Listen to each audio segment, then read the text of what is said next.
Good evening, and very welcome everybody to Santa Rita, 120 Dublin Stories. My name is Trevor White, and this evening I am deputising for my colleague Sarah Costigan. You're very welcome this evening. Thank you for joining us. I'm delighted to welcome two very senior figures in the worlds of culture, of learning, and of heritage. And as somebody with limited learning, I will do my best to keep up with them both, but I should probably admit my general ignorance at the start, just to get that out of the way. Hannah Crowdy is head of Curatorial for all of the museums in National Museums of Northern Ireland, which include the Ulster Museum, the Ulster American Folk Museum, the Ulster American Folk Park, and the Ulster Folk and Transport Museums. As somebody who struggles to keep one museum functioning to the best of its ability, particularly at this very strange moment, I have to admit that I'm in awe of Hannah's dynamism. I'm delighted to welcome her this evening. You're very welcome, Hannah. Thank you so much. Really pleased to be here. Great. Our second guest is Ruth Hegarty. Ruth is head of the publications office in the Royal Irish Academy, which is Ireland's leading body of experts in the sciences and humanities. The Academy has been publishing books since 1787, I discovered today, including, of course, the monumental and wonderful Dictionary of Irish Biography.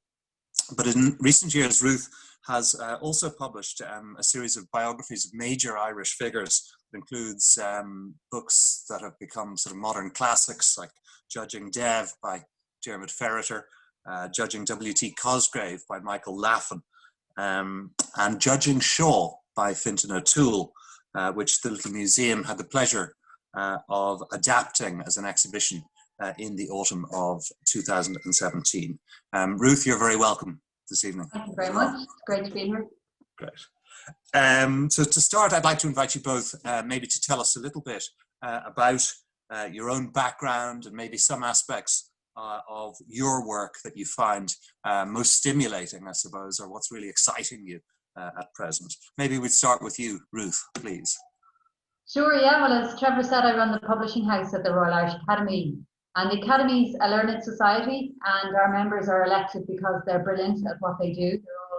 Or most of them are academic. And when they become a member, they promise to serve society. So they move up out of their discipline and promise to serve Ireland and serve society. And out of that promise comes all our work, including the publishing house. And I suppose what really excites me is the capacity to be able to follow good ideas and to try and find lots of different ways to bring those good ideas. So even if we're publishing a book, then you might start thinking about, well, you know, could we get the images from that book on the back of a bus? And then when you do, you get a great kick out of it. And so it's these kind of big public history projects or science projects that are bringing the stories of the researchers to the general public. And the kind of following that line of an idea is what excites me. And of the books that you've published, which is the one that you're proudest of, would you say, Ruth? Oh God, which of my babies? Actually, do you know, I think it's probably Dublin 1911, which I did with Katrina Crowe in the National Archives. I kind of fell hook, line and sinker when we were doing that book. I was on eBay at like 11, 12, 1 o'clock looking for things from 1911 because you could buy an awful lot of material. And that book, to explain, it tries to give you a sense of what it was like to live in Ireland in 1911. And I'm not a historian.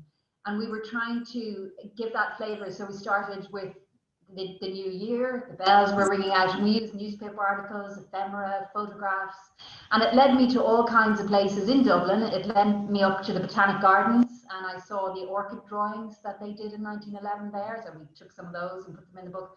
But that's really the book that really got me into that, and it also cites Dublin for me. So my knowledge was that before 1911 or was it after 1911? And I think it'd be a great way to teach, because then you have a firm footing on what's happening in history at a certain point, and you can kind of relate other things to it.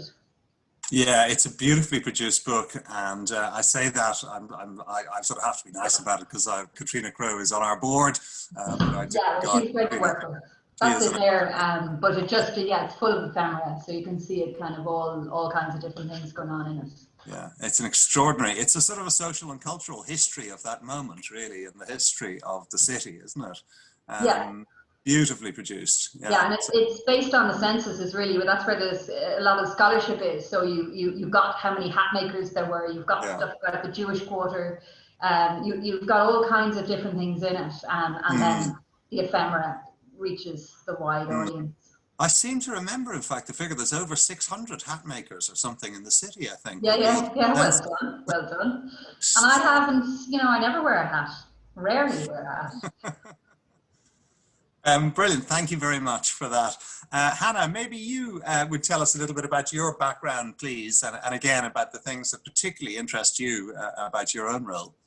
Yeah, well, to start, Trevor, just to say, please don't be in awe of me. I'm very lucky to work with a lot of talented, very clever people who enable me to do the job I do. And as head of Curatorial, I manage our curatorial team, which includes curators across art, history and natural science, and also our education team as well. By background, I'm a social history curator. I would say I wasn't necessarily a very good curator. I think our best curators have such passion and drive for their particular subject. And I think I've always had what a teacher at school would call a butterfly mind. I like to flutter around and settle on different things. And that's probably what stimulates me most about my role. We have a large collection, around 1.4 million objects in the National My goodness. Yes, so that's a job looking after that collection, and it ranges everything from the tiniest insect to really impressive locomotives and everything in between. So it's incredibly varied, and yes, I think just that diversity in like, just to give an example, in the last week, we've been looking at a specimen acquisition of a taxidermy tiger. And then the next day, we're planning an exhibition of a contemporary artist and working in partnership with international venues. So it's extremely varied. And I just think it's such a privilege because I'm always learning from other people, both internally and externally as well. Oh, it's fantastic. What an extraordinary privilege. And as you say, to be working across so many different sites and disciplines and working with so many talented people.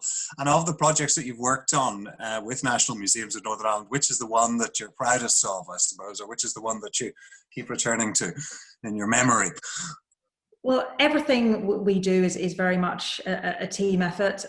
So there's a lot that I could count, but the one that is very much my baby, I would say, is about 6 years ago we developed a late night sciences event as part of the Northern Ireland Science Festival, and it was the first time we'd done anything like that. I think it was really transforming the way people saw the museum and bringing in a very different audience, a kind of much younger audience than we would necessarily. And it was just that very rewarding to see that project through from an initial idea to fruition, and just see over 2,000 people in the museum loving it, enjoying live music, chemistry cocktails, but also engaging with our collections and our exhibitions. Fantastic. And that was in the Ulster Museum, was it? That was in the Ulster Museum. Yeah. Anna, was that inspired by the late at the V&A, or was it connected with that at all? I only became aware of that recently, that every month they invite people in after hours, and certainly can't do it now, but they have a DJ and they have all kinds of mad things going on that people can do. Certainly, yeah. I mean, the V&A is one. The Natural History Museum would be another. Some of our museum colleagues develop incredible events, and I just think we thought, why shouldn't we do that? And I would say we did put quite a Belfast spin on it, which was a good thing to do. Brilliant. just to return to you, Ruth, one of my favorite books, and it's something I'd like to bring you on as well, Hannah. One of my favorite books published by the Royal Irish Academy in recent years was called Towards Commemoration, and it was an anthology of essays written in the context of the decade of centenaries. And I suppose reflecting on these rather fractious years between 1912 and 1923, I suppose, Ruth, as we approach perhaps the most contentious years within that decade, what is your thinking on the subject of historical commemorations, and how has it changed, I suppose, over the last few years? Yeah, little did I know when I was talking to Edward Madigan and John Horn about doing that book that commemoration would take over this decade. It's longer than a decade, because the Towards Commemoration was before the commemoration, thinking about how we should address all of these tricky times. And since then, we've published quite a few books on it. I suppose what I think has changed, or maybe what we learned from the first 5 years, is that rather than trying to tell a monolithic narrative of what happened, that the more plural you can be, the more stories you can tell, the more interesting it is, the more liberating it is, the easier it is, because you can tell all or many of the stories, and there isn't this one grand narrative. So and you know, in the 2016 commemorations, some of the books that really resonated were stories about women of the rising, or stories about the children of the rising, which was a runaway bestseller that year. And I think it was interesting because there were stories people didn't know, so they were interesting to historians, but they were also interesting to individuals because people could relate to it. So the way we're approaching it is, again, we're publishing books on different topics. We've commissioned one where we're working with Fergal McGarry from Queen's and Sarah Gannon. They have a research project on the global Irish Revolution in collaboration with St Andrews, I think, in Scotland. I might have the university wrong. But in that case, what we've done is we're taking Ireland 1922, we're taking 50 events over that year, and we've asked 50 scholars to write a short piece. And although they're hanging it on a chronological event that happened that year, they're going to range across the 10 years. And they're also going to address themes, really, like trauma and emotion, and in that way, hopefully tell the story in multiple ways, and try and get in under the skin of how it might have felt. And I think in the context of Brexit, it's going to be a difficult, possibly slightly more bad-tempered commemoration than maybe we might have thought a few years ago, addressing these topics. And then the other thing I think that's interesting about that project, and another project that we're working on, which is with the Beyond 2022 team. So this is the team that is trying to digitally recreate what was in the archives when they burnt down the Four Courts burning. But the book that they're working on is looking at archives through the eras, and placing this Irish Civil War, this Irish burning of our reports in a longer context and in an international context, because we're not as that special, and it's very interesting now, I think, rather than some of the looking at what happened in 16 and in 12 even, when it started, but now maybe it's going to open up, and there's an interesting book, The Shoemaker and His Daughter, by Conor Cleary. Of course, wonderful book. Yeah, which is one of the shortlisted books for the Michel Léon Prize, which is about to be announced at the end of the month. But he takes a very particular story of a narrative of one family, but he tells this sprawling. It's his wife. It's his wife's. It's his wife's family. Yeah, it's his wife's family, and the daughter is his wife, the shoemaker's daughter. But it's through that particular that you get the general and the universal, which I really love, and I hope that some of our books over the next few years will do that, albeit in an academic way. Yeah. Brilliant. In referencing the importance of a multiplicity of voices, you remind me again of Catriona Crowe, who's she'd be her constant her constant injunction to us is to complicate the narrative at every turn. And again, with even, these aren't new publications, but with things like the Dictionary of Irish Biography and other reference works, we're working towards making them more freely available. So it's again the opportunity to read, like the digitization of all of the articles that has happened, that has allowed that to happen. Fantastic. Yeah. Hannah, maybe you'd speak to the same subject, the thorny business of commemoration, please. Yeah, I would agree. It's been a long decade, hasn't it? Yeah, I think it's brought a lot of good work to the fore. I think it has really challenged us and developed us as a museum organisation. Within Northern Ireland, we have the Community Relations Council, who very early on defined a set of guiding principles for the decade of centenaries, and that included starting from the historical facts and recognizing kind of the implications and consequences of what happened, and I think really importantly recognizing that there's different perspectives and different views, which is exactly what you were saying just now.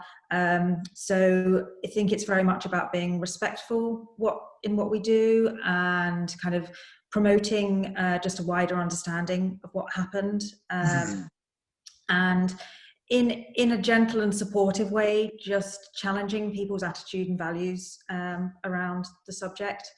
And the way we've approached it, we've had kind of a multi-stranded program, I suppose. We've had exhibitions, we've had public events, publications, online sharing of our collections. But what we've been very careful to do is learn as we go. We've really consulted with audiences. And when I look back to what we did in 2012, for example, looking at the Ulster Crisis and the signing of the Ulster Covenant, it was very good what we did, but I think we've come on a lot as an organisation, and that's very much learning from our audiences about what their expectations are. And I think as a result, we've grown a bit more confident. We were possibly a little tentative early on, and we realised there is an appetite for our audiences to explore these quite difficult issues. They find our museums to be very safe spaces, and spaces that dialogue can be exchanged, and we can have quite difficult debates. So we do see it's very much the role of the museum to take that lead. And I would also say just about working in partnership. We don't have all the answers, and we've never claimed to. So working with academic partners, some of the names Ruth mentioned there, Fergal McGarry, Dara Gannon, are great friends and supporters of ours, and are always kind of challenging our thinking and helping us. But also community partners as well, and just ensuring that those different voices are heard. And has it been, I mean, in Dublin recently, there was a controversy in relation to one aspect of this decade, the centenary, the RIC, I think, wasn't it, Ruth? Was the Royal Irish? Yeah, the plans for the commemoration of the RIC. Yeah, so that sort of felt, that sort of it provoked a sort of a wider public controversy. I wonder in the North, was there any moments over the last 8-9 years in which history became that incendiary, that the business of commemoration sort of spilled over into the public arena in that same way, or was it largely contained? I think it's largely contained, but without blowing our own trumpet too much, I think that is to do with our approach and the way that we do prioritise consultation. We really kind of play out every scenario. We take it very seriously, our role as a museum, in that whilst we're not neutral, we aren't coming down on the side of any political viewpoint, and we give space for different perspectives. So just as an example, one of our activities that possibly could have caused a big stir and upset was we had the poppies that are being shown. That's right. So Weeping Window was part of that installation, and that was shown at the Ulster Museum in 2017. obviously the poppy here is quite a divisive and contemporary symbol in the way that it wouldn't be in other parts of the UK. So we were very mindful of that in what we did, and we kind of looked to open up a conversation about what this symbol meant to people. And we were also kind of looking at common themes of loss, common themes of memorialization, and trying to explore those through the poppies. And they did have their detractors, which is understandable. But in the main, people were very supportive of what we were doing, and I would say people from across different communities.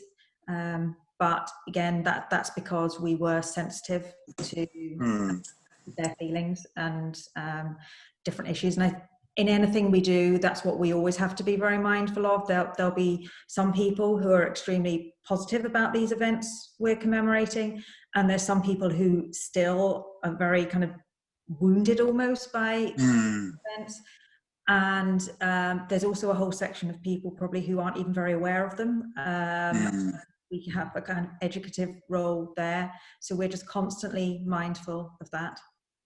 Yeah, that was an extraordinary piece of work, though, I think, and it really connected with the public, didn't it? I mean, you got vast numbers coming to see that work around the poppies, didn't you? We really did. I think it was such a spectacle, and we were conscious as well of talking about it. It is an artwork. Yes. It's not a memorial, it is an artwork. So that was part of our discussion as well. We were looking at very broadly that the poppy has come to mean something in the context of World War I and how we remember that, but what does the poppy mean more broadly, and what do other symbols mean, and how do we use them and use them sometimes to define identity. It's an interesting point that made very eloquently by Fintan O'Toole, that about the role of artists in the context of commemoration. They really do have a significant role to play, because artists in a way can afford to take the sort of risks that historians perhaps aren't encouraged to do, but in doing so they can enable us to see these events through fresh eyes, which is really the purpose of the whole business, isn't it? We definitely find that. We have both fine and applied art collections at national museums, and particularly when we're kind of looking at the conflict known as the Troubles, we would have a really strong collection related to that. And some of our kind of most powerful and emotive responses from the public come in response to art. Yeah. And I think that's the power of art, but also that it can mediate with the viewer and kind of tackle quite difficult issues that almost with our history collections, it's blunt and too raw. So yeah, there's definitely a very interesting dynamic there with our art collection. Your reference to artworks around the Troubles reminds me that we do hope to see one of those pieces in Dublin at some point next year. You might be good enough to share with our viewers our planned partnership. Yeah, this is very exciting. So we're working with our friends at the Little Museum to produce an exhibition which, working title, which we all seem to like, so may well stay, is You Say You Love Me, But You Don't Even Know Me. And it's quite a playful look at your new neighbour in Northern Ireland, and it's saying that possibly people in the Republic of Ireland don't necessarily know a lot about the culture, the people, the experiences in Northern Ireland, and here we are sharing our collections with you to tell some of those stories. And it's significant that it's next year, so it's around looking at those centenaries of partition, and for us the creation of Northern Ireland. And at that point in time, celebrating both our differences and our similarities, I would say. And we've got a whole range of objects lined up from across the full scope of our collections. Some are serious, but some are quite playful, I think, and some are slightly subversive. So without giving too much away, we've got everything from a model of a large white Ulster pig to a knitted orange man doll to a spitting image puppet of Gerry Adams. So it's going to be a very diverse exhibition, and the collections have been chosen by our curators, who are very much giving their personal perspective on what these objects mean to them and why they feel that they say something about Northern Ireland. And I understand, Trevor, that the exhibition will be just after you've moved into your new home. So, yes. so yeah, very exciting on a number of levels. Well, if you have any research questions, we're just starting a research project to do research analysing Ireland, North and South, and our relationships.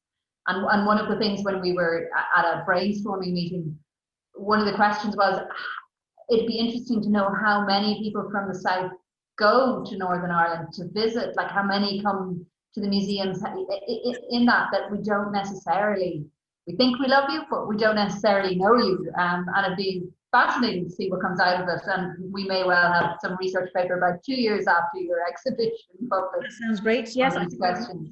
to work with you there. Yeah. We also propose to have an events program around the exhibition, which I dare say we'll be talking to you about as well, Ruth. Yeah, great. It'd be very interesting. Yeah.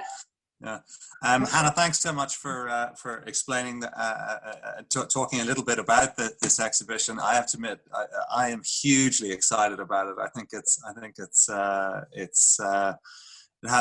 there's a real opportunity, I think, to contribute to public debate in a very positive way, and as you say, in a playful way, but also in a way that is, that genuinely feeds in to the wider conversation that we're having about the future of the island.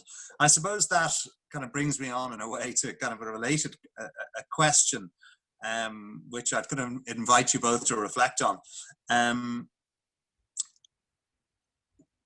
Do cultural institutions exist merely to interpret the past, or do they have a role in changing the future? I suppose what is, at its core, what is that relationship between past and present in the context of the work that you're doing? Maybe Ruth, you'd have a go at that, please, first.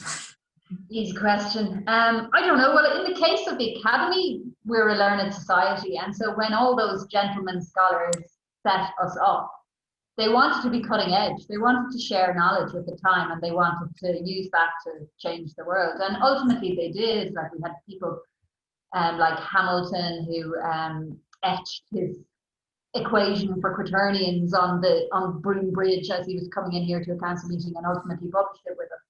So if we're not relevant now, and if we're not cutting edge now, then I think we probably are irrelevant.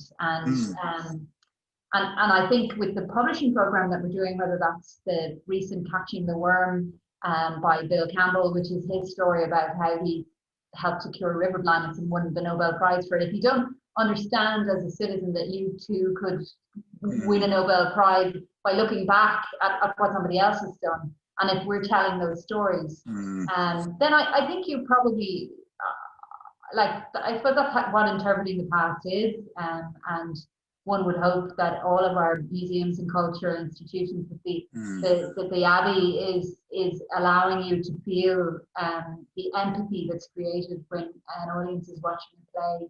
You then can understand a different experience, and it moves you and it shifts you, and you go in the context that you go in the political, social, cultural context into the play or into an art gallery. And I think all the curators are really alive to those issues, and we'll hope you're not ossified and that you are. Thank you very much. Hannah, what's your take on this? Well, interestingly, our vision as an organisation, which is something we defined just a few years ago, and lots of staff from across all aspects of the organisation were involved.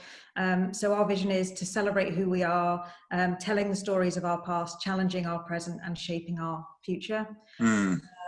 And it's something we understand very well in museums that we do. I would say it's not something we've traditionally been very good at communicating to the public. I think there's probably a large segment of the public that still thinks museums are just about looking to the past. And so it's up to us to change that perception and prove relevance. It's a word Ruth mentioned, and it's one that we're thinking about all the time. And I would say it's not really about looking to change the future as such, but really help people look to the future and understand that they have a part to play in shaping that future. And through our work, through our collections, through our programs, we want to help them to consider what they want that future to be, what do they want to learn, what might they want to change, what do they want to achieve. Is there something subversive about that? I mean, it's certainly provocative in a way, isn't it? When you're trying to engage people to reflect on the future of the society in which they live in. But is it subversive potentially? Potentially, yes. It's definitely a big change for museums, and it's about us letting go a bit and just saying, it's not all about us telling you things. We want you to speak up. We're actually part of a project called Making the Future at the moment, and it's a Piece 4 funded project that is being run by the Nerve Centre, who are a creative media arts centre here in Northern Ireland. And the kind of core of that is saying that everyone should have a voice and everyone should have a stake in making the future. And our museums are full of collections from a time when only a very kind of small proportion of elite individuals see the future for everybody else. So it's not necessarily subversive, but I'd say it is about democratizing what we do. I suppose part of the reason I asked that, I suppose, is in another context. I know that you're on the ethics committee within the Museums Association in the UK, and you must have thought a huge amount in recent months about the whole business of decolonisation within museums. And I wonder what kind of conclusions you've drawn, I suppose, both as an organisation, but also personally, about what we're seeing happen at the moment. You know, this is such an extraordinary moment, really, when you see, you know, I'm referencing, of course, the toppling down of Confederate monuments and statues in the United States, but also this, you know, the toppling down of this statue of this man Colston, the slave trader, and various campaigns for the I suppose, repatriation of artifacts from certain museums. What is your own perspective on this?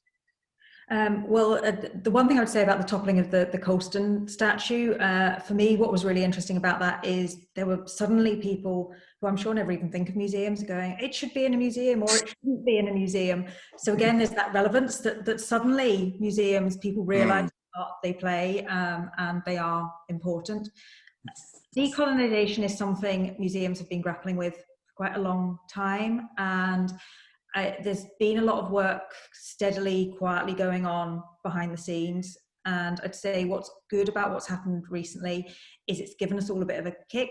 That new impetus there. We need to be much more proactive than we have been. We need to share what we're doing with the public. We need to consult with the public a lot more.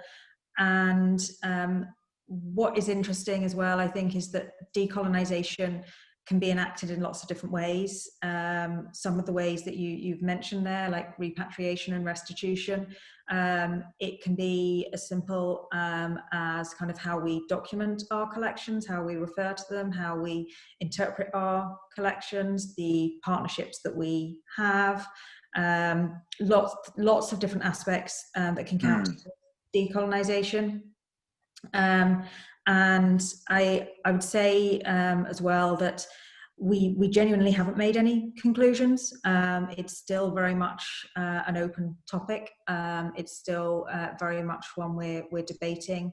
But what we have done is absolutely committed to it as an organisation. And I'm pleased to say most museums have been doing the same. There's this kind of sense that, okay, we haven't done this very well in the past. Things we need to change, there's things we need to learn, we need to do this a bit differently. And for each type of museum, it means something different. Even across our 4 museums, it means something very different for each of them. One example I'd give that's fairly well advanced is at the Ulster American Folk Park. We tell the story of emigration from Ulster to North America, and in the main it's a fairly celebratory story, because there are some incredible achievements of people who immigrated from that part of the world, but including nine American presidents, right? Exactly. Who, yes, when we're talking decolonisation, don't exactly have spotless records. But yeah, there's a lot of hidden sort of darker histories to that emigration and the impacts on native people, the impact on enslaved people. And those are some of the stories we say, actually, we have a responsibility to tell this. And it's take away from the achievements of some of the people who moved there, but we need to give the bigger picture and say there were costs associated with the success of others. Thank you. Yeah, no, I find this debate absolutely fascinating, I admit. You know, when that Colston statue came down, I thought one of the most amusing, but actually the most credible responses was a suggestion, was it by Banksy or somebody, that they should erect a statue of the people taking down the statue, because that would provide context for the thing in exactly the kind of way that you're talking about, you know, and that it would enhance public understanding of the history of the period in which this man was living and in which he was celebrated. Of course, that reminds us that commemoration inevitably tells us more, as much perhaps, about the period in which the commemorating is being done as the epoch itself under scrutiny. But I wondered then, Ruth, just on the same subject, did you know, I certainly didn't know, did you know that this man Latouche, whose family set up the Bank of Ireland, who developed much of the area around Stephen Green, the descendant of Huguenot settlers, did you know that this man, that his family were slave owners? I certainly didn't know. No, and I suppose you learn it, and so all the questions about whether you leave statues there and put context, whether you commission statues to go with it, I don't know, but I just wonder, do we think this is new? And it isn't. I mean, I was reading Paula Murphy's essay on Sculpture Dublin, that new initiative to celebrate public sculpture, and you know, when the administration changed here, all kinds of statues got taken down, got moved around the back, and so we don't have men on horses or kings on horses anymore. They've all been quietly moved or noisily taken down. Blown up. And Talon Plain being toppled. You know, there's lots of great big times when things are just all got rid of, and internationally it's the same. And now it's tell more stories. And Latouche has to have his whole pimples and all story told, not just the great banker. Another observation, again, that I just hadn't really considered at all is this idea that, you know, perhaps it's facile to imagine that statues deserve to be, to stick around, you know, in perpetuity. Perhaps they should come with a time span, you know, allotted time span. Just in relation to the statue of George II, I can't let the moment pass without getting on my hobby horse, I'm afraid. There was, as I'm sure you know, a statue of George II on horseback in the centre of St. Stephen's Green by Van Nost, a great sculptor, blown up by the IRA in 1937. Since when, there has been nothing in the centre of the park, of our most beautiful park in the centre of the capital. Yeah. This spot has basically become too politically sensitive. Who would you put there? Yeah, who would you put there? Who indeed? Yeah. Or one of those empty plinths, like in Trafalgar Square, and you could have a rolling sculpture. See, I think that's a brilliant idea. I think that's a brilliant idea. And again, it brings us back to this idea about temporary installations. You know, maybe it's a nonsense to imagine that any one person should be there in perpetuity. I did, like all lunatics in training, I wrote a letter to the Irish Times about this subject a few months ago, and made the observation that if we were choosing a replacement this summer, we would doubtless, someone would doubtless suggest a frontline worker. Somebody else would doubtless suggest Jack Charlton. And I couldn't help observing that Jack Charlton is surely the only Englishman who would have survived the attention of local critics. The only man who could have stayed there for more than a few weeks. But anyway, I find it an absolutely fascinating subject, and no doubt we will be hearing and talking an awful lot more about it in years to come. I want to just bring the conversation to a conclusion with a couple of questions, one of which is, and maybe we'd go to you first on this, Ruth. With or without referencing COVID-19, what has changed about your work and your approach to it in the last 12 months? Well, I suppose it's related to COVID, but not entirely. I worked with Evan Boland's on a project before she died, and it was a project where she was commissioned by the government to write a poem to commemorate 100 years since women got the vote. But in it, there's a line in the poem that's really stuck with me, and she talks about how all the women in the past remind us now again that history changes in one moment with one mind, and that it belongs to us, to all of us. And it's connected to COVID, because I think it's so amazing how quickly something can happen if it's decided.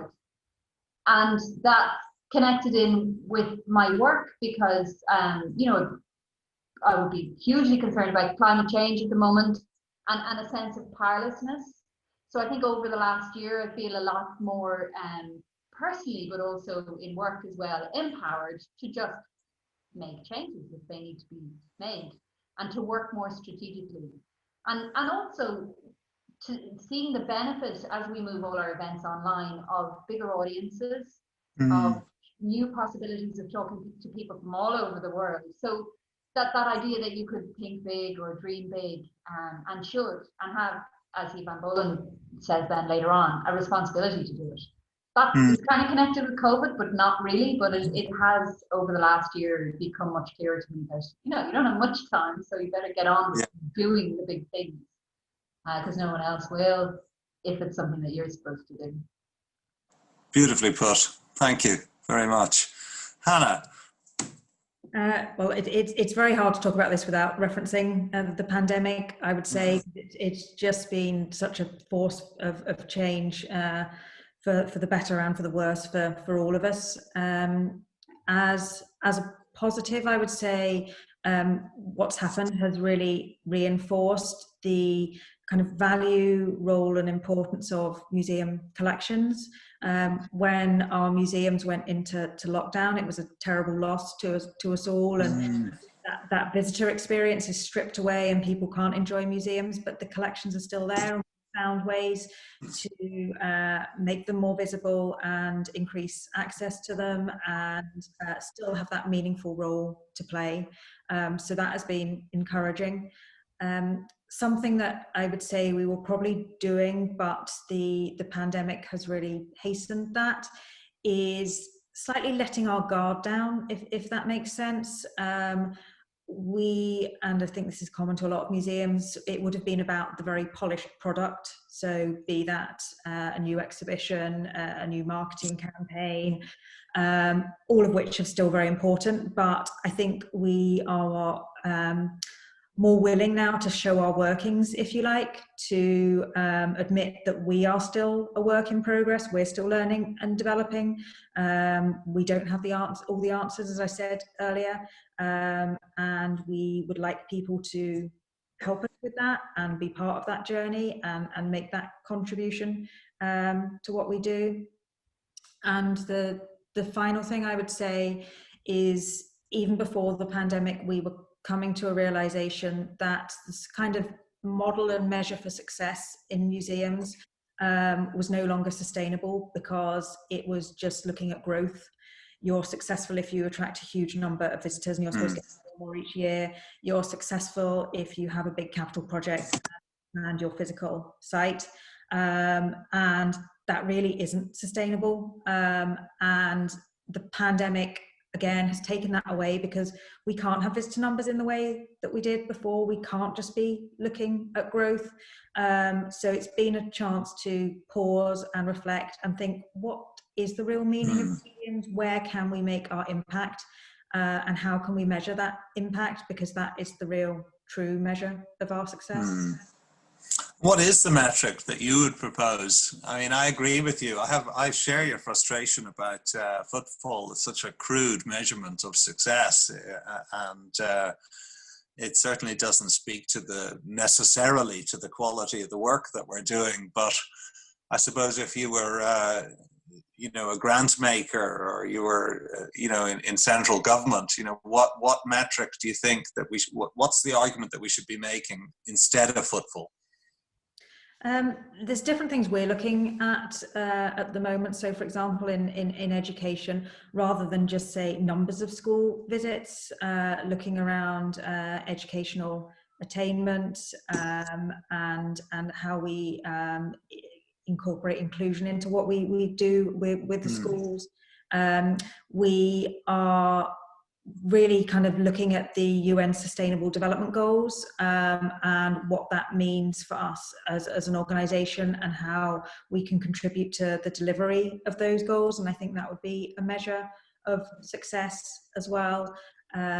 We have had a number of kind of community-based projects over the years that have really looked at kind of like health and well-being outcomes for individuals, and that's been quite focused within specific projects, but I think we can expand that to our wider organisation.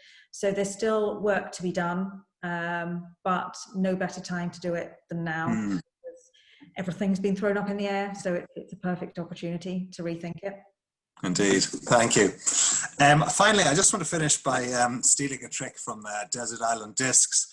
By asking you both, if you could bring one book with you, if you were confined to a desert island, a book perhaps that speaks to either your concerns about the work that you do, or more broadly about your vision of the world, or simply a book that you love, what would it be and why? Maybe we'll start with you, Ruth. God, that's a hard one. I was thinking about things like The Hounds of the Margan, which was an amazing novel that I read as a kid and loved, and it was a quest, a bit of escapism, or Marianne Reeves, which gave me nightmares. But I settled on this, and I don't even know if I'd love to be rereading it, but it's maybe more symbolic. It's The Omnivore's Dilemma from Michael Cullen, yeah.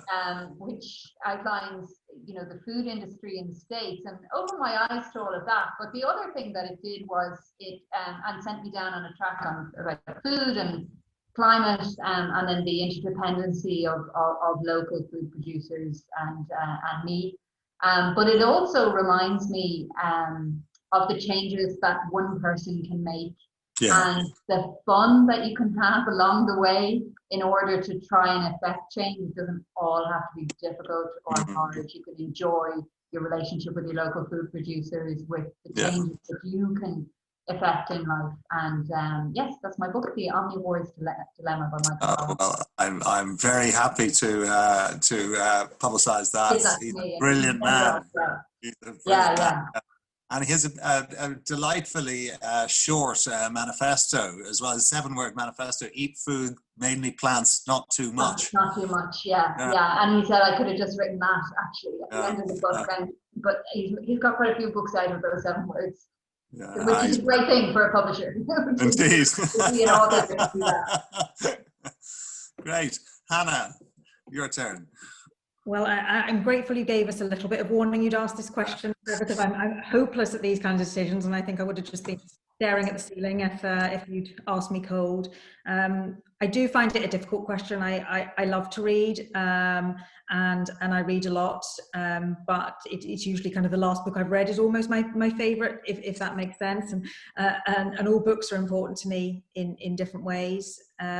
I generally prefer fiction to non-fiction, I think partly because my work is very much about non-fiction, and that is very fulfilling, but I would like a break from it at times. And I find that well-written fiction completely transports me, and I think there's something very magical about that. So I'm going to pick a book by Harukai Murakami, the Japanese author. I love all his books. I'm going to pick Kafka on the Shore, just because it's one of the first of his that I read, and really got me into those books. And I think I enjoy them because it's just that opportunity to learn about a completely different culture. And it's rooted in reality, but they're almost magic realist books, and they take you into kind of dreams and mythology. And yeah, as I say, they're fiction, but I feel they do kind of teach me about the wider world, and different perspectives, which again is what our museums are trying to do. Brilliant. So sorry, it's called Kafka on the Door, is it? On the Shore. Kafka on the Shore. Yes. That is a book I've not read. Yeah, I haven't read that one either. I've read quite a few of his, but not that one. Right. I have to say, it has been such a pleasure to host this event this evening. I was dreading it for most of the week because Sarah is a much better presenter than I am, but it's been such a pleasure and a privilege to speak with both of you this evening. I think it's fair to say that you're not simply very passionate and articulate champions of the work that you're doing, but I think that you're brilliant representatives of the organisations that you work for. I think they're lucky to have you. So thanks so much for joining us this evening on Santa Rita 120 Dublin Stories, and have a nice evening, everybody. Thank you very much. Bye-bye. Thank you. Bye-bye. Bye.